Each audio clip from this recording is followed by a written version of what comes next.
the piss taste here. Now, I want to make an addendum to my series on crap scoring stars in the NBA because I think I've overlooked probably the biggest knucklehead of all time. When I say addendum, I don't mean addendum, that hairy, angry guy who wants everyone to die. You know, that guy on YouTube that just wants the whole world to be obliterated. No, addendum like adding to. Anyway, this person is Stephon Marbury. Now, Stephon Marbury, if you look at his stats, and I'm not really going to care too much about naming him because, let's fucking face it, I mean, you'd hardly find a Stephon Marbury fan even in his own family, I reckon. But you look at his stats for his career, and they're not too bad. I mean, 19 points, 7.5 assists. That's good for a guard. His shooting efficiency was above average. But why is this guy so bad? Now, I can't help but notice that every team that he was in went to shit. No, sorry. Every team that he went to, after he left them, became good teams after he left them. And every team that he went to, when he was traded, for some reason he kept on being traded, just did a downward spiral into NBA hell. Now, this is the reason. It's pretty simple. Now, stats aside, let's just say he's a good player. You go to Minnesota, you're playing with one of the greatest players of all time, Kevin Garnett, and you demand to be the star because you think you're better than Kevin Garnett. Well, I'm sorry. Right there, you're asshole number one in the whole world. Okay, you're the one that gets traded because you've got an attitude problem. And every time this guy got traded around the league, you could just see what happened to teams. It was like the opposite of the Midas touch. Instead of turning to gold, they turned to anti-gold. I suppose that is horse dung or something.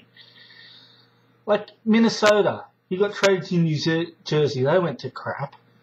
Got traded to Phoenix. They went to crap. Got traded to New York. They went to crap. Minnesota got good when they got traded. New Jersey got good when he got traded. Phoenix got good when he got traded. And New York's all right now. Now, I don't know what Isaiah Thomas was thinking when he traded for him. Isaiah was someone who put up really good stats, but knew that he had to sacrifice those stats in order to win. Now, the opposite is true with this Stephon Marbury guy. He sacrificed his teammates in order to pad up his stats. It was so obvious that people just didn't want to play with him because he thought his farts didn't stink. Anyway, that's aside. I don't want to talk about him anymore. It just gets me too uptight. But what people have got to realise at the end of the day is that their scoring star is not necessarily the best player on their team. Now, this was true. This was actually shown recently in 2 trades. One was Carmelo Anthony from Denver to New York. Now, people are going, oh no, what's Denver going to do now? You know, but they barely skipped a beat because these guys are professional basketball players and they can all score. It takes, 4 other guys to make up for what Carmelo was doing on offense, and they can all do that just by doing a little bit extra. Now, they dipped a little bit, but so did New York in the dip. They didn't go too well, but both teams have actually now become better teams, and that's a rare case where a trade has actually been good for both teams. Now, I'm not saying Carmelo's shit. I actually quite like him, but I just think that he's one of these people that is overrated, and that is just dead set proof of it. Another one was Monta Ellis. Now, he scored about 25 points a game for Milwaukee, and for some unknown reason, they were still losing. And all of a sudden, sorry, not for Milwaukee, for Golden State. Now, to me, they've got two scoring stars in their backcourt. They've got to get rid of the inefficient one. So they get rid of Ellis. And you need the inside scoring, so you get rid of the two guards that are treading on each other's foot. Now, that's a good move to me. The fans were like, oh no, what the fuck are we going to do? Monta Ellis is gone. Well, guess what? Golden State are a way better team without him. And Milwaukee have not changed. I mean, can't people understand this? That just because you're scoring a lot of points doesn't make your team better. It's only good if you're someone like Michael Jordan, who is scoring efficiently, who scores a lot of points efficiently, and even he knew that he could not do it without Phil Jackson, Pippen, and a rebounder,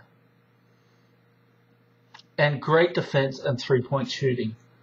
It was a team effort with the Bulls. I mean, when Jordan came back, they didn't have the rebounding because Horace Grant got traded. So they get Dennis Rodman.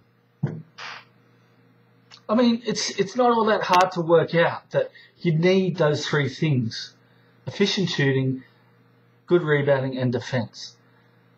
So why is it that people kiss the leading scorer on their team's ass like he's the only one making any difference in the game? Now, I don't know. I'm lost. Just remember, next time you yell MVP, MVP, MVP for your leading scorer, maybe you should say trade the wanker because you're losing.